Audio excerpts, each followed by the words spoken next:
पाथरगावान आणि कासापुरी या रोडला त्या गावच्या शाळांना ते बक्षीस देण्यासाठी, जेणेकरून त्या विद्यार्थ्यांचा उत्साह वाढेल.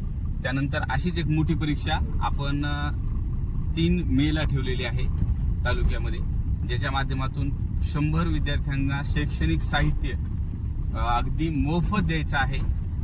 दृष्टिकोन फाउंडेशनच्या वतीनं त्या 100 विद्यार्थ्यांना समजा दत्तकच घ्यायचा प्रयत्न करत होते, ज्याच्यामध्ये सगळं वह्या असतील, पुस्तकं असतील, दप्तर असेल, त्याचा गणवेश असेल, त्याच्यानंतर त्या विद्यार्थ्याचा शूज असतील, सगळं त्या विद्यार्थ्याला जे काही फीस वगैरे लागेल एखाद्या परीक्षेची ती फीस सगळं दत्तक घेऊन त्याला दृष्टिकोन फाउंडेशन करणार आहे. मी ॲडव्होकेट हर्षवर्धन नाथभजन.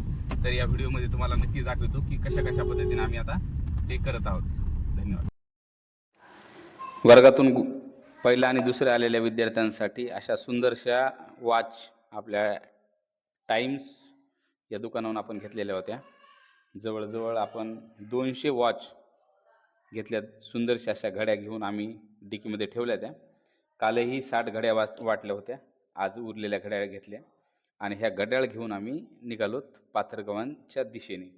आता या रूटला कासापुरी, पाथरगावान, त्याचबरोबर हदगावसुद्धा याच रूटला करायचे. मित्रांनो, खरं तर या पाथरगावांना जाण्याचा माझ्या आयुष्यातला पहिला योग होता. म्हणजे 39 वर्षाच्या आयुष्यामध्ये मी पहिल्यांदा पाथरगावान खुर्दला आलो. ते निमित्त ठरलं या दत्तक योजनेच्या निमित्तानं आपल्या सद्गुणवंताचा विकास तालुक्याचा या सुंदर असं सरांनी आम्हाला स्वागत केलं. अगदी विद्यार्थ्यांना एक थॉमस एडिसनची सुंदरशी कथा सांगितली. आयुष्यात विचार कोण असते काय. त्यानंतर सरांनी आमचा सत्कार केला. माझ्यासोबत राम सर होते, त्याच्यासोबतच माझ्यासोबत शेगर सर सुद्धा होते.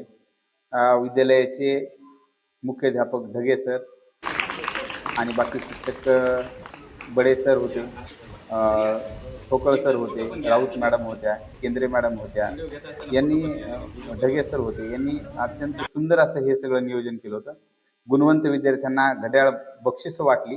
खरं तर शाळा खूप छोटी आहे आणि मला असं वाटलं होतं की काय बाबा एका वर्गातून एक विद्यार्थी पास होईल तर आम्हाला 5 घड्याळ लागतील, परंतु 11 घड्याळ या ठिकाणी विद्यार्थ्याला द्यावा लागल्या. खरं तर आनंद झाला. डिकीमध्ये 70 ते 80 पॉकेट होते आमच्याकडे, पण त्यातली 11 पॉकेट आम्ही या विद्यार्थ्यांना दिली. आणि एक कौतुक वाटलं की इतक्या छोट्या गावामध्ये सुद्धा इतकं सुंदर गुणवत्ता या शिक्षकांनी निर्माण केलेली आहे. खरंच शिक्षक आणि मॅडम यांचं करावं तेवढं कौतुक कमी आहे. ग्रामीण भागात अनंत अडचणीचा सामना करत त्यांना यामध्ये गुणवत्ता वाढ करावी लागते.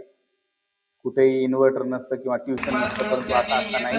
ही लेकरं अगदी जिद्द चिकाटीच्या जोरावर 11 विद्यार्थ्यांना म्हणजे द्यायला खरं तर आम्हाला 5 विद्यार्थ्यांना लायबल होतो, जबाबदारी होती, परंतु त्याचा उत्साह आणि ते मार्क पाहता 11 विद्यार्थ्यांना दिले.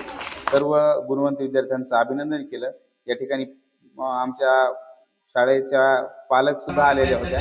त्या ताईंच्या हस्ते सुद्धा आम्ही एक बक्षीस दिले त्या विद्यार्थ्याला आणि मन भरून आलं. अगदी तिच्या छोट्याशा झाडाखाली असलेली ही सुंदरशी शाळा, परंतु अत्यंत ठोकळ सर असतील, बडे सर असतील, अगदी उत्साहपूर्वक त्या लेकरामध्ये नवचैतन्य निर्माण करण्यासाठी एक नऊ पालवी फुटावी या पद्धतीनं ती मेहनत घेत आहेत. सरांनी शेवटी आमचे आभार व्यक्त केले.